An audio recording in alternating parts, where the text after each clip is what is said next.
This is Bloomberg Law with June Grasso from Bloomberg Radio. Honorable, the Chief Justice and the Associate Justices of the Supreme Court of the United States. Oh, yay, oh, yay, oh, yay. The Supreme Court justices returned to the bench on Monday to kick off a new term with high-profile cases over transgender rights, ghost guns, and the death penalty. The justices are coming off a blockbuster term marked by a barrage of highly controversial, far-reaching rulings, including decisions on presidential immunity and rolling back the power of federal agencies. The court is facing continuing criticism and calls for reform after ethical controversies, and with public trust in the court continuing its downward spiral to historic lows. Add to that the fact that some of the justices have publicly expressed concerns about the court's direction. Justice Sonia Sotomayor revealed that there are days when she comes back to her office after the announcement of a decision, closes the door, and cries. Every loss truly traumatizes me in my stomach and in my heart. But I have to get up the next morning and keep on fighting. Justice Elena Kagan says she expresses her frustrations about the court not playing by the rules in a different way. I get where the frustration comes from. I'm more of a wall slammer, come back to my room and punch, I am frustrated and saddened by that. And what I take that to mean is, that courts should respect precedent, except in unusual cases. I take it to mean that courts should respect and adhere to their own methodological commitments. The new term is shaping up to be less contentious than the last, but it's still early. More cases will be added to the docket, and the court could be drawn into the contentious presidential election. Joining me is former United States Solicitor General Gregory Garre, the global chair of the Supreme Court and appellate practice at Latham Watkins. Greg, the Supreme Court's coming off this blockbuster term, some highly controversial 6-3 decisions. There are continuing calls for reform. Public trust is on a downward slide. What's on the line, if anything, for the court this term? Well, I think a lot's on the line. Every year for the Supreme Court is a big year. As you say, there's been some clouds surrounding the Supreme Court recently, and so they've got to go back to work, and they've got to, as always, work on building and sustaining the public trust. And they've got 28 cases so far, which is light as the docket's been in recent terms, but things always heat up in October, and we expect that the court will add to its docket, and for all we know, there could be election-related cases down the pipeline as well. Well, let's take a look at some of the cases coming up at the court. If you order a package like this one over here that includes the parts you need, the direction of assembling a functioning firearm, you bought a gun. President Joe Biden demonstrated how easy ghost guns are to assemble at home in less than 30 minutes. Now his administration is at the Supreme Court defending its regulation of ghost guns, and this case will be argued on Tuesday. Greg, tell us about the issues. So the court has taken a number of gun cases in recent years, and they sort of fall into two dockets. One set of cases involves challenges under the Second Amendment and the individual right to bear firearms. The second involves more traditional administrative law type challenges where the argument is that an agency has passed a rule involving guns that exceeds its statutory authority. The ghost gun case falls into that latter category.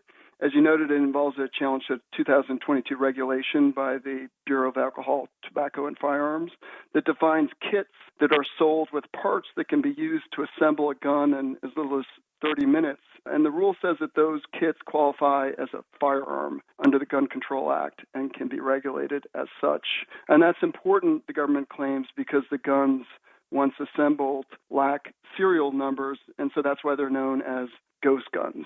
So this case is a lot like the bump stock case that the Supreme Court decided last year, Garland versus Carhill. In that case, the court invalidated a rule regulating bump stocks as going beyond the technical definition in a statute barring machine guns. So we can expect a very technical review of the part kits and ghost guns in this case and whether that assemblage qualifies as a firearm under the Gun Control Act. The court previously entered an order in this case allowing the government to reinstate the rule while it was being litigated, but Justices Thomas, Alito, and Gorsuch and Kavanaugh all dissented from that, which means that the Chief Justice and Justice Barrett likely hold the controlling votes in this case. Can you read anything into the fact that the court is allowing the rule to be enforced until it's settled at the Supreme Court? I wouldn't read too much into that, June. Now that the case is before the court, I think the justices will take a close look at it. I think what is significant is that in that prior order, you had 4 justices dissenting. So you can expect that those justices are probably skeptical of the rule as it arrives at the court. As you said, this is really a conventional statutory interpretation case. The justices sidestepped a lot of appeals over the Second Amendment, including challenges to bans in Illinois on assault-style weapons and large-capacity magazines, and federal bans on firearm possession by felons and drug users. Do you think they're taking a break from the Second Amendment? I think some of them would like to take a break from the Second Amendment, but the cases keep coming. The recent decision a few terms ago in Bruin, sort of reestablishing the framework for evaluating Second Amendment challenges, has created a lot of litigation. There's more cases in the pipeline, so I think whether anyone likes it or not, I think we're going to see a stream of gun cases arriving at the Supreme Court. On Wednesday, the court is going to hear a death penalty case that dates back to 2004. When Richard Glossip was convicted of murder and sentenced to death. His execution date has been set 9 times, and he's had his last meal 3 times. It does get to a point where you go through it so many times and you're sitting there thinking to yourself, man, is this ever going to end? I mean, one way or the other. Either give me my freedom back because we've already proven that I'm innocent, or, just get this over with so you don't have to keep going through it. The documentary, Killing Richard Glossip, added to the notoriety his case has gained. Greg Glossip remains on death row, despite the fact that the case against him has fallen apart in many ways over the last 20 years. This is truly someone who has had almost 9 lives already. So he was sentenced to death for a killing at a motel in Oklahoma City, in which the case really turned on the testimony of one individual who worked at the hotel and who said that Richard Glossip paid the man to kill the victim. And what makes this case really interesting today is that Glossip's challenge is now supported by the people who sought the death penalty against him, the prosecutor's attorney general in this case of Oklahoma, who now agrees, based on newly discovered evidence, that Glossip conviction is tainted by constitutional errors, including very important Brady error. Brady is the decision in which puts an obligation on the prosecution to come forward with exculpatory evidence in criminal cases. In this case, the claim is based on the prosecution's failure to turn over exculpatory evidence that bore on the credibility of the state's star witness. Again, this man who claimed that Glossip paid him to kill the victim. The Oklahoma Court of Appeals refused to set aside Glossip's death sentence, even notwithstanding the Attorney General's own confession of error in the case. Supreme Court, which hasn't taken many death cases in the past few years, granted review. So now it'll be really interesting to see what the Supreme Court does as it reviews Glossip's claims of constitutional error, again with the Attorney General of the state, separately represented, arguing alongside Glossip. And then looking in the background of this case is the interesting question of how courts should treat a state's own confession of error in a decades-old case. On the one hand, you would think that would be a pretty compelling reason to re-examine and perhaps set aside a conviction. On the other hand, there have been, some concerns of political considerations that could enter the mix as you go from one administration to the next, so that the court's going to take a close and fresh look at this case. The court's not going to consider all the alleged errors by police and prosecutors, but just that prosecutors didn't turn over these handwritten notes that the state's key witness was suffering from a serious mental disorder. Yeah, that's exactly right. There are a lot of claims in the case, but the Supreme Court's review here is going to focus on that Brady error, which involved the failure to turn over those notes, which Mr. Glossop claims could have been used to impeach this witness whose testimony the case, I think both sides agree, basically turned on. The Supreme Court has a history of allowing executions to go forward, finding that state convictions should remain final even when evidence reveals the convictions to be unreliable. Just last week, in a 6-3 decision, the court allowed Missouri to execute a man despite opposition to the execution from the prosecutor's office and the victim's family. So if the court sticks to the idea that state convictions should be final, will it make any difference how strong the evidence of a constitutional violation is in Glossop's case? I think you're right, June, that the court has been hesitant to overturn state court convictions. In a way, it has to be because of the statutory law governing habeas corpus and the like. But nevertheless, here there are clean constitutional claims of error, including Brady. And that's something that justices on both sides of the ideological spectrum have taken very seriously. And the fact that this is a death case only raises the stakes. So I think if the court looks at this record and agrees there is constitutional error here, I would be surprised if it didn't take some form of corrective action. But there's no doubt that those challenging death sentences face an uphill battle before the current court. Stay with me, Greg. Coming up next on the Bloomberg Law Show, I'll continue this conversation with former U.S. Solicitor General Gregory Garre. We'll discuss probably the most high-profile case this term involving a polarizing issue in this country, a ban on gender transition care for minors. Plus a free speech case involving age verification requirements for pornographic websites, and a challenge to the FDA's refusal to allow flavored vape products on the market. I'm June Grasso, and you're listening to Bloomberg. We need to push back against the hundreds of callous and cynical bills and laws introduced in states targeting transgender children, terrifying families, and criminalizing doctors and nurses. These bills and laws attack the most basic values and freedoms we have as Americans. That's not hyperbole, it's a fact. The right to be yourself. On Pride Day last year, President Joe Biden addressed perhaps one of the most politically divisive issues in the country, gender transition care for minors. In the last 3 years alone, half the states have enacted laws barring minors from accessing gender-affirming health care. And now the Biden administration will be challenging Tennessee's ban on gender transition care for minors at the Supreme Court in one of the most high-profile cases of the term. I've been talking to former U.S. Solicitor General Gregory Garre, a partner at Latham Watkins. Greg, tell us about the issues in this case. So this is really the one big culture war case that's currently on the docket right now, and it involves a challenge to a Tennessee law that bars gender-type medical procedures or treatment for minors, including surgeries and puberty blockers and hormone treatments and the like. And it's a law that 21 other states have enacted right now in similar form. And several individuals backed by the Biden administration itself have challenged the law on the ground that it rests on a sex-based classification that violates the Equal Protection Clause. The Sixth Circuit upheld the law below. Supreme Court granted review. And the key question now is whether the law triggers heightened scrutiny under the Equal Protection Clause or instead the much lower rational basis review. And that turns on whether you view the Tennessee law as making a classification based on sex or instead one that is based on the regulation of access to medical care and that acts on an even-handed basis among minors, regardless of sex. And what's interesting about this is that question implicates a case from a few terms ago, Bostock versus Clayton County, in which the court, in a closely divided opinion written by Justice Gorsuch, joining with the more liberal justices, held that Title VII's prohibition against sex-based discrimination applies to sexual orientation. So the U.S. argues that the reasoning of Bostock leads to the conclusion that laws concerning access to gender treatments are sex-based, in the sense that one who is male at birth can get testosterone treatments, but a female at birth can't.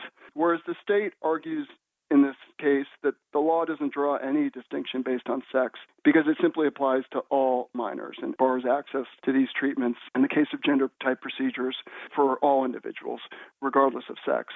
Lurking in the background of this case is a debate over the medical importance of these treatments for those seeking access to them, which could well color the legal arguments on both sides of the case.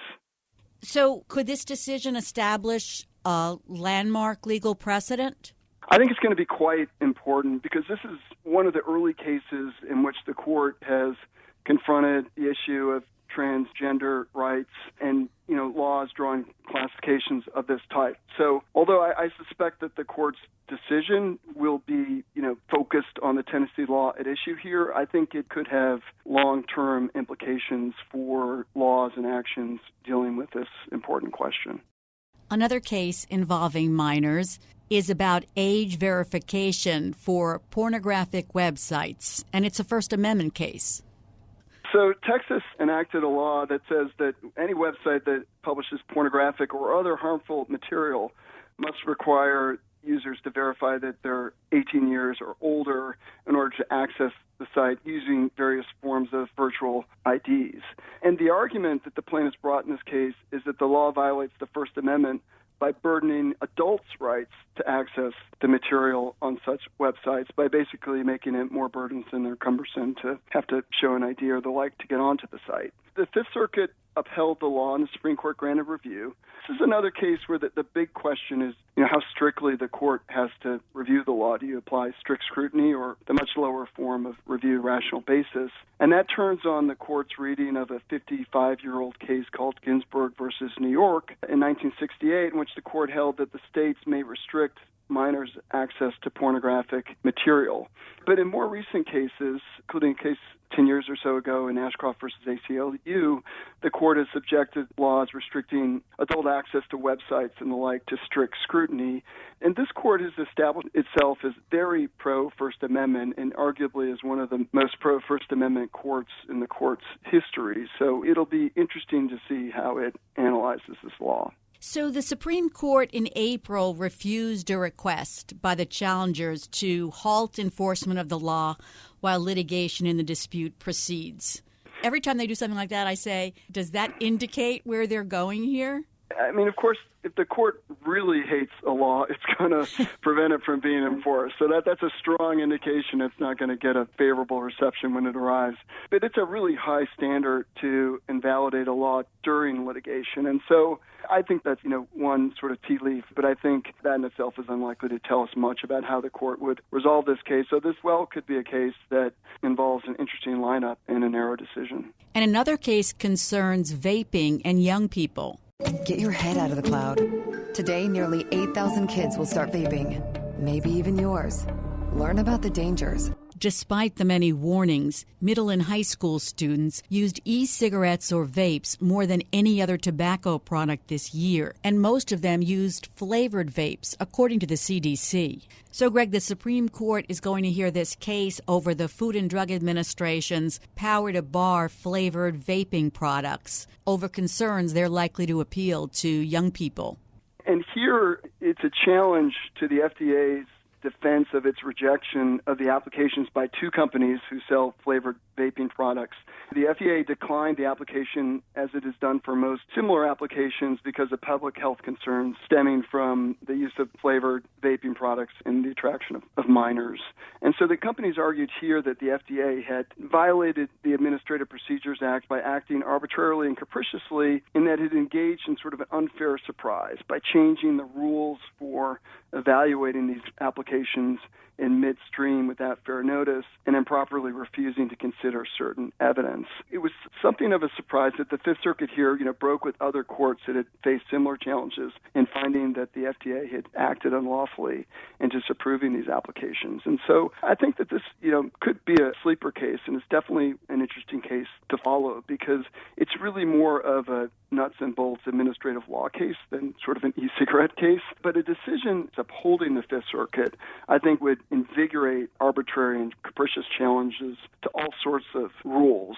And one thing that we've seen in the past few years, as you know, is the Supreme Court taking an intense interest in administrative law cases and really sort of pushing back on various aspects of the administrative state, capped off last term, of course, in the decision overturning Chevron deference. Could there be far-reaching implications of ruling against the FDA in a case like this concerning the health of young people? Or is the issue narrower and just concerning the arbitrary and capricious standard? In a sense, it's broader, June. I think it does raise public health implications of allowing these sorts of products, which FDA is regulating. Of course, if the Supreme Court affirms the Fifth Circuit here, it doesn't mean that the applications would be granted. It would mean that the FDA would have to go back and take another look at them, presumably. But the broader implications here are if the Supreme Court agrees that the agencies acted arbitrarily here, then I think what it would mean is that courts would have to take a much closer look at agency decision-making and claims that agencies have changed the rules sort of in the course of an administrative decision-making process. That's the sort of claim that agencies, typically had won a decade or so ago. And, it's tougher sledding these days. So I do think that this is a really important case to keep our eyes on. Next, let's turn to a business case involving the legal standards for investor claims in shareholder lawsuits. And this also happens to involve crypto. Tell us a little about this case. So this is a technical securities case. The question is whether the heightened pleading requirements of the Private Securities Litigation Reform Act apply to allegations of security fraud based on internal company documents, such that plaintiffs seeking to establish scienter using company documents have to allege the actual contents of those documents. And the question tends to come up when securities plaintiffs claim that a company's internal documents contradict its public statements that the company's executives and the like are making to investors, but oftentimes, or sometimes at least, the plaintiffs don't actually have their hands on the documents, so they're making allegations based on what they surmise are in the documents. In this case, the plaintiffs claim that the CEO of NVIDIA, a company that manufactures computer chips, made public statements at odds with the company's reports about whether crypto miners or gamers were buying their chips, which became important when NVIDIA's revenues dropped after the 2018 crypto crash. The plaintiffs argue that imposing a heightened pleading standard in this context is at odds with the PSLRA and the court's prior precedents. And the Supreme Court, though, in prior cases has generally sort of rigorously enforced these heightened pleading standards. There's a related question that comes up in this case, which is interesting, which is whether a plaintiff can rely on expert testimony itself to establish the falsity of internal documents based on an assumption of what the information in the documents contain. So that'll be one we want to follow as well. The backdrop of this case is that business really has had something of a mixed record before this court in the past few terms. This is not a court that is reflexively ruling in favor of business, and so it will be interesting to follow this case and see where the court ends up here. So a decision here could give companies leverage for earlier dismissal of shareholder lawsuits? Exactly. If the heightened pleading standards apply to these sorts of claims and internal documents, then it's going to be much harder for plaintiffs to bring claims based on internal company documents because they often don't have access to the full contents of those documents. Also on the docket, an environmental case involving water pollution and the EPA's powers. And this is San Francisco suing the EPA. Not one of the cities I would expect to go against the EPA. Yeah, it's kind of an indication of where we arrived with aggressive environmental enforcement, where you've got San Francisco itself taking on the EPA. So this case arises out of a permit issued by EPA under the Clean Water Act for San Francisco's discharge of sewage into the Pacific Ocean. And the question is whether the Clean Water Act authorizes EPA to impose general water quality standards on San Francisco and other jurisdictions for the quality of the receiving waters, as opposed opposed to specific what's called effluent limitations on discharges. San Francisco itself taking on the EPA. So San Francisco argues that the Clean Water Act was intentionally designed to enable EPA to regulate what was coming out of the pipe, or what's known as point sources, through these effluent limitations, which impose specific limits on particular pollutants. And that, EPA is sort of changing the game when it's trying to impose general water quality standards on the regulated, which then is much more abstract and difficult for jurisdictions to comply with. But EPA says not so fast. EPA says that the Clean Water Act can't be interpreted that narrowly, that although it refers to effluent limitations on discharge, that it also allows EPA to regulate water quality in other ways. The case really boils down to whether EPA's interpretation violates the Administrative Procedure Act on the ground that it contravenes the statute. Now, this is exactly the sort of thing to which EPA would have asked for and received Chevron deference a decade or so ago. After the Lipper-Bright decision last term, though, it's going to have to fight this one out on a level playing field. And do you think that Loper-Bright and the court's, I'm going to say, tendency to eliminate environmental protections or to rule against the EPA? I mean, last term the court blocked EPA's good neighbor ozone rule. Do you think that bodes ill for the EPA here? I think it could. I mean, there's been something of a perfect storm where you combine aggressive agency enforcement with reliance on broad statutory provisions, which is what we've seen come up time and again in these cases. And if that's the way the Supreme Court views this case, then EPA may be in for a fight. It's going to be an interesting term. Thanks so much for joining me, Greg, for our yearly preview of the Supreme Court's term. That's former U.S. Solicitor General Gregory Garre, a partner at Latham Watkins. Coming up next, New York City Mayor Eric Adams may have more legal trouble. I'm June Grasso, and you're listening to Bloomberg. I don't know any elected official in this city that does not make a call on behalf of a constituent to address an issue. And I'm hopeful because I think, and I will continue to say, I did nothing wrong. New York City Mayor Eric Adams remains defiant, proclaiming his innocence of federal corruption charges and resisting calls to resign, despite prosecutors revealing in court that there may be additional charges against the mayor and there will likely be indictments of people around him. Adams is already facing charges of bribery, conspiracy, and breaking campaign finance laws. Federal prosecutors say the former police captain secretly accepted illegal campaign contributions from foreign nationals and improper benefits, including luxury travel and perks from foreign business people. Adams' attorney has rolled out an aggressive defense both in court and in public, making a motion to dismiss part of the case, accusing the government of leaking grand jury information and holding a press conference to attack the indictment. Alex Spiro says the mayor's flights, upgrades, meals, and hotel rooms do not count as bribes under federal law. Congressmen get upgrades. They get corner suites. They get better tables at restaurants. They get free appetizers. They have their iced tea filled up. That's just what happens. That's the truth. And we don't, in the law, leave these public servants to be asking themselves every single time, every single day they have any interaction with the public, is accepting this or taking that appetizer or not waiting in line a violation of federal law? Joining me is former federal prosecutor Jennifer Rodgers, a lecturer in law at Columbia Law School. The defense is being very aggressive. They made a motion to dismiss part of the case within days of the indictment. The defense attorney held a press conference. Is this for political purposes, a political strategy, or is there a legal strategy in here? Well, I think they're trying to do all of it, right? I mean, he's a sitting official, so clearly they want to work on the political side. But, this is a legal case. There are legal motions to be made. And, even the notion of him aggressively saying he's going to stay in office has legal implications because resigning could be part of a plea agreement, maybe getting him a more favorable deal if he wanted to do that. So I think it's all part and parcel of an aggressive overall defense strategy, but they really are being aggressive. I mean, you rarely see the motion about the grand jury leaks alleging that prosecutors or agents, somehow the government leaked information out of the grand jury. So, I mean, they're firing on all cylinders right now. It's going to keep the Southern District busy for sure. I mean, that was a point-blank accusation that the Southern District had been leaking information about Adams' alleged crime for nearly a year.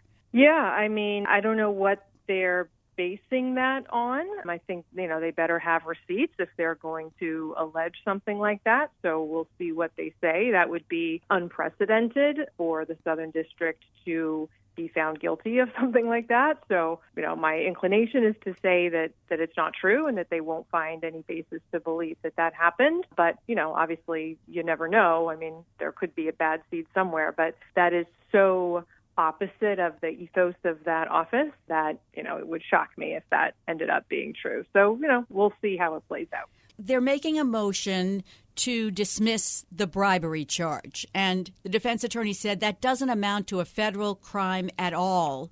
At first, they're saying there's no quid pro quo, that there was no contemporary exchange of this for that, and that Adams allegedly received these benefits over years and it wasn't connected to helping Turkey open its consulate. I mean, does there have to be a contemporaneous quid pro quo? So you have to have an agreement to do something before you give over whatever the benefit is. The Supreme Court ruled in the last term that it can't be a gratuity, which would mean kind of a tip after the fact. It has to be an agreement before. But I think the defense is being a little too aggressive with what they're saying it has to be, right? They're providing a more strict reading of the statute than is in the statutory language and then has been blessed by the Supreme Court. What has happened in the last 15 years or so is all of these public corruption statutes have gone up for interpretation of the Supreme Court and have been narrowed and made more strict, except this one, which is Section 666, federal program bribery. This is the one that hasn't really been considered by the court yet on this point. So, listen, they're kind of pitching an interpretation of this statute that it's theoretically possible the Supreme Court could agree with if this case or another case like it gets up to the Supreme Court. But where the law sits now, I think they're being overly strict with what they're saying. So I think what's going to happen is that the judge is going to reject this motion right now and say it's a question of fact, and the jury will have to decide whether or not they've met the quid pro quo requirement in this case per the statutory language. And then if Adams is convicted as he appeals up the chain afterwards, then we'll see whether the Second Circuit and ultimately the Supreme Court are, more in his mindset as far as what the statute should be. But I think for now, prosecutors, they're on safe ground with the charge as it is. Also, Mayor Adams and his defense counsel have said that courtesies to politicians are not federal crimes. His attorney, Spiro, said congressmen get upgrades, they get corner suites, they get better tables in restaurants, they get free appetizers, they have their iced tea filled up. Yeah, okay, but you can't do it in exchange. You can't offer benefits in exchange for those things of value that you're taking. There are also rules that apply to Adams that require him to file disclosure forms about benefits that he's getting over a certain amount of money, and he didn't file those forms properly with respect to all these benefits that are listed in the indictment.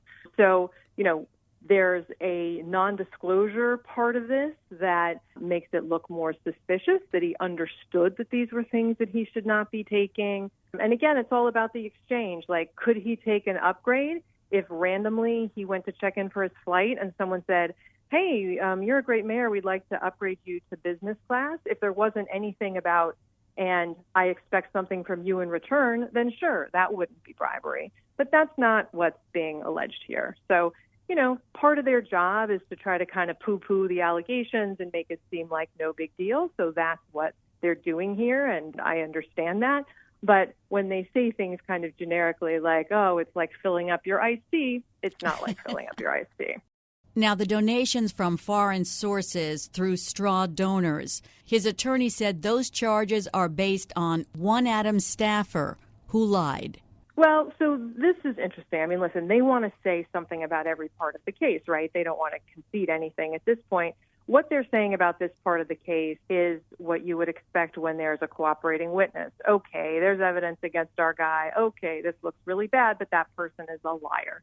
That's the oldest argument in the book, right? And that is clearly a question of fact that's going to be for the jury at trial. There's no way that piece of the case is getting dismissed at this point or any point before trial.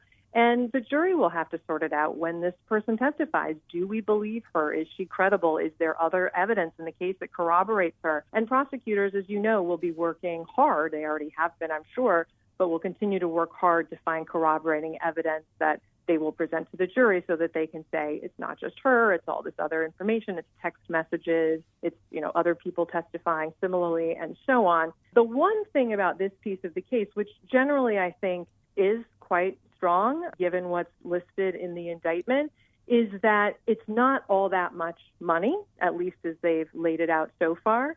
I mean, they talk about $10 million in matching funds that the campaign received, but that's the overall amount of matching funds, not the amount of funds that were foreign donors or the use of straw donors. So that amount seems to be much, much smaller. And so it'll be interesting to see as this case develops if they will come up with more, if they're currently scrubbing all of his donations to try to see if there were other straw donors or other foreign donors, because I think they will want to get that to be as big a number as possible. Otherwise, you risk the jury saying, really, only, $14,000 or whatever it is. That's not a lot of money to be taken from the city. Is this count, the straw donors count, is that a more straightforward count legally than the bribery, whereas it's more factual? Yeah, they're both factual, but this one is cleaner. I mean, if the people who gave the money were foreign, you can prove the straw donor scheme, and you prove that Adams knew about it and had his people do it purposefully, then that's it. You don't have to worry about, the timing of the exchange and was this for that. And it is a little cleaner, I think, which is why I say it's stronger.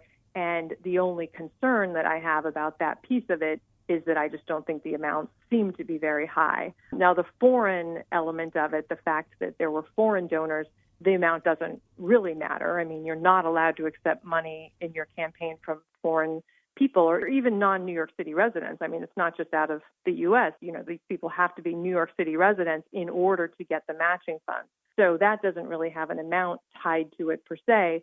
But for the New York City residents for whom matching funds were given at an 8-to-1 ratio, so if you give up to $250, it's matched 8-to-1, you get $2,000 from the city. That's where I think they don't have a high number of straw donors that they can say definitively, at least in the indictment now, were straw donors from these foreign donations. So I'm looking to see if they actually come up with a bigger number as they continue to investigate.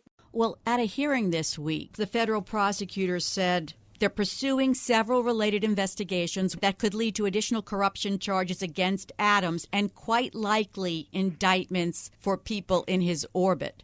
Yeah, and that's the way that they work. That's how I would expect them to do things. I mean, we know already that there have been investigations into members of his administration, and those may be unrelated to Adams, so that may not result in any more charges for him. But I also think they will try to expand this particular investigation. The indictment suggests that there were numerous other people who were involved in this scheme, right, who were helping him, not just the one aide of his. So I would think that there will be more people charged, or if not charged along with Adams, that they would plead separately and become cooperating witnesses. One of the things that always happens after you bring an indictment is that people come forward, right? So people who were previously maybe afraid to talk will come forward. People who think that they're now in danger of being caught up in the case themselves may actually start to cooperate. So as you get more witnesses in and you learn more, you may find out things. You may find out that when this investigation broke and they started talking to people,